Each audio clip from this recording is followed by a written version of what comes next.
The backyard is one of the most important features in a listing, but many are messy, unfurnished, and uninspiring, which can kill the sale. But don't worry, because I'm going to show you how to make it a home buyer's dream with a few simple changes.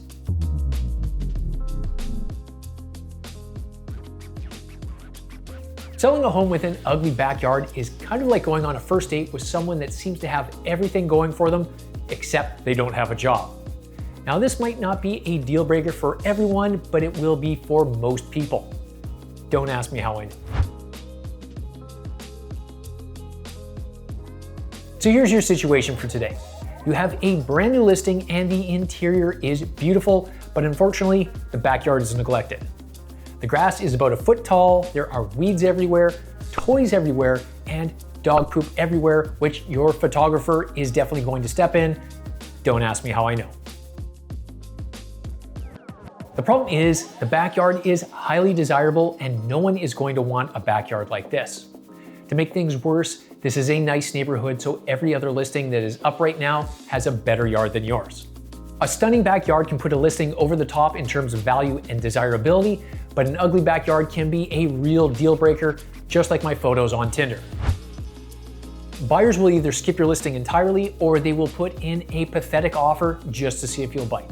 Most buyers have a vision of a backyard that is a perfect sanctuary that they can come to after a long day and just relax and sit in the sun.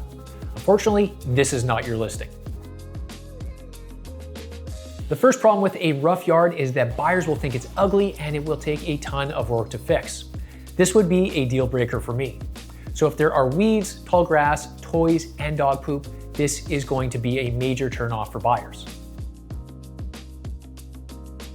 The obvious solution here is to cut the grass, remove the weeds, toys, and dog poop. I know this sounds super easy, but I still see these things all the time. The problem is the backyard always gets overlooked and left for last, and when sellers are scrambling to get the interior of the house cleaned and ready for photos, the backyard gets forgotten. This is of course a huge mistake because the backyard needs to be a priority and it will have a huge impact on the sale. What I would do here is give the sellers a home prep checklist, and I would give this to them several weeks before they list their property to make sure that everything on the list is done. This would include the backyard being ready to go a week before photos to make sure that the grass is cut and everything is cleaned up. I would then follow up with the sellers a few days before just to make sure that everything has actually been completed. Selling a home can be chaos, so make it easier for your clients by giving them tasks in small digestible bites. You only get one chance at a first impression, so make sure it's a good one. Your second problem is that even if the yard is completely clean, it will still be boring and uninspiring if it isn't furnished or if the lawn furniture is old and beaten up. I see it all the time where there is lawn chairs stacked up in a corner instead of organized around a table, there is garbage in a fire pit, barbecue covers are still on the barbecues, and umbrellas are old and beaten up. And completely empty decks won't be any better as buyers won't see this as their sanctuary. What you need to do is stage the space just like you would a living room and make it pop with the right furniture and use some flowers to give it some color contrast. If you don't have the budget for staging, I would recommend virtual staging. If you do this and add a nice sunset as the backdrop, you will set the scene for relaxation. This is how we create emotion-based content that connects with buyers instead of basic content that just shows the space. So even with my two previous solutions, there is only so much you can do as an agent. Unfortunately, some yards just don't have what it takes to look great. Maybe it's because it's a brand new build and there's no landscaping, just dirt. There could be no privacy in the yard, or maybe there are too many trees and no sunlight, so the grass doesn't grow. There are many reasons why a yard will just not look good in photos. So what can you do here? The neighborhood could be your saving grace here.